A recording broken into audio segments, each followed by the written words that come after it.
Thank you, Wes. Speaking of candidates for office, we've got Caleb Trotter here.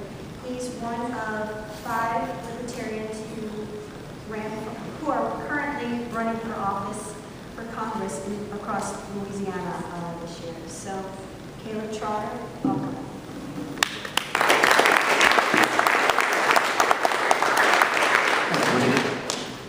Thank you all for having this event. Students for Responsible Drug Policy company put this on. It's really nice to be able to come out and speak to y'all and give you a different message from what we're hearing mostly throughout this election cycle.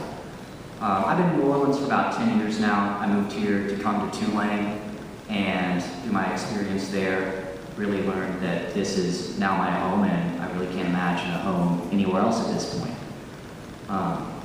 My senior year was interrupted by Hurricane Katrina, and before then I'd come from a politically active family.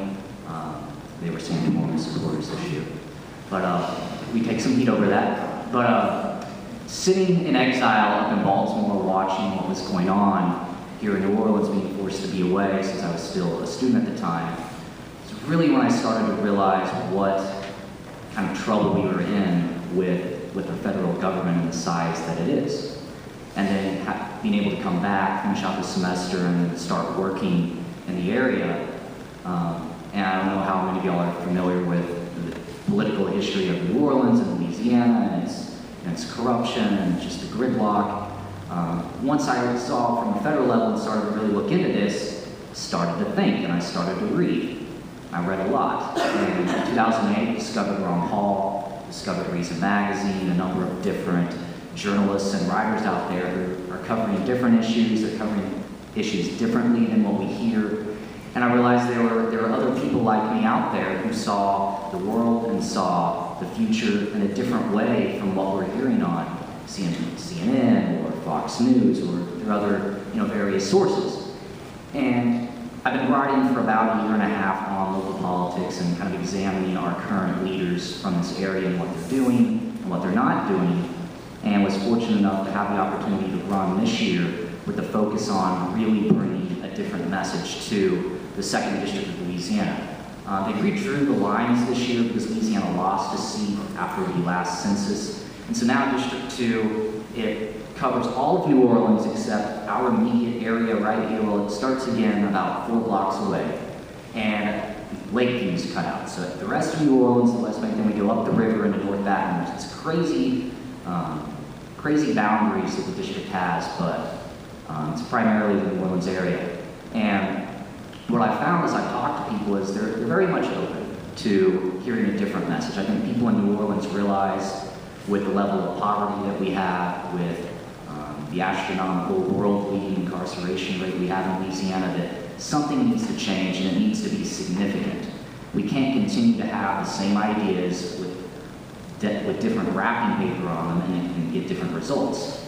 And I've taken some heat for being the candidate who runs on a platform that includes legalizing marijuana. I've had a number of local politicians and people in office tell me, that's great and we may agree with you privately, but you can't talk about that in public. And my question is why? I mean, we can look across the country and see how many lives that the war on drugs is ruining and ending, and how people can't realistically say we need someone to drive this debate so we can actually talk about it from a sensible way. I just think it seems crazy that we think that we need to keep it hush-hush and deal with it from the shadows.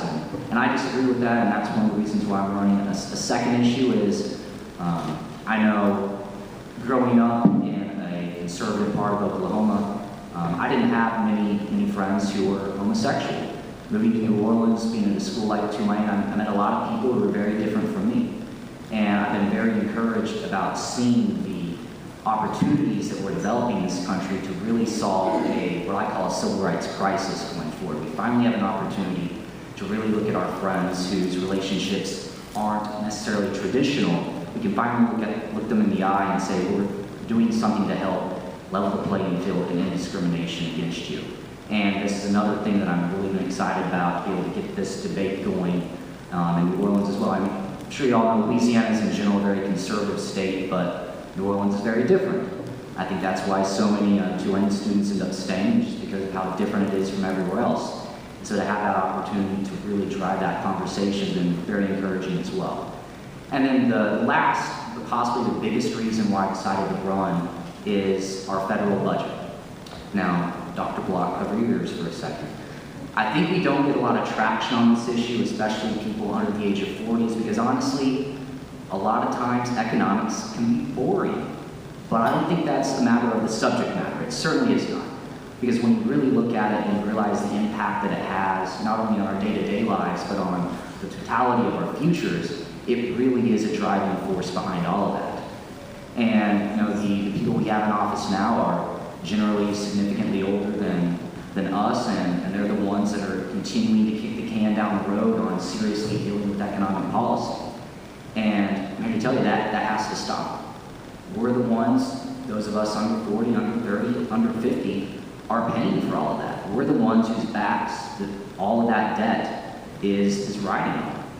It's our paychecks that are being deducted to pay for all these programs, of which the leaders are refusing to seriously change any plan. And I thought it was comical if it wouldn't be so serious that when the Paul Ryan budget plan came out in the last year, everyone was panicking at how crazy it was, because it was going to balance the budget in about 40, 50 years.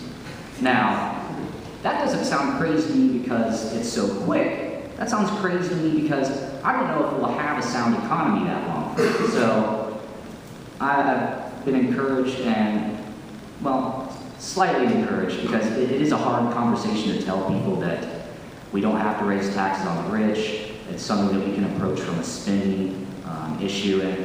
And it's hard to look at people who have gotten so used to having all their goodies from the government and tell them that, look, this is something that has to be rethought across the board. But it's an issue that's so serious we can't ignore it anymore, and we need people running, not just myself, but across the country, who force our leaders, whether I win or not, or whether any of the other libertarians or liberty-minded candidates win or not. It's worth it just to be able to get these conversations into the media, into the voters' minds, and out there, so people can start to think about these things differently, and hopefully do what I was able to do, to take all this information and think about it and come to a decision for myself. And that's what I'm trying to do, and I'm happy y'all are here. I'm really looking forward to hearing from Judge Gray and the progress that the party's been able to have with extending this message on a more national basis. And so thank you all for being here, and thank you for listening to me.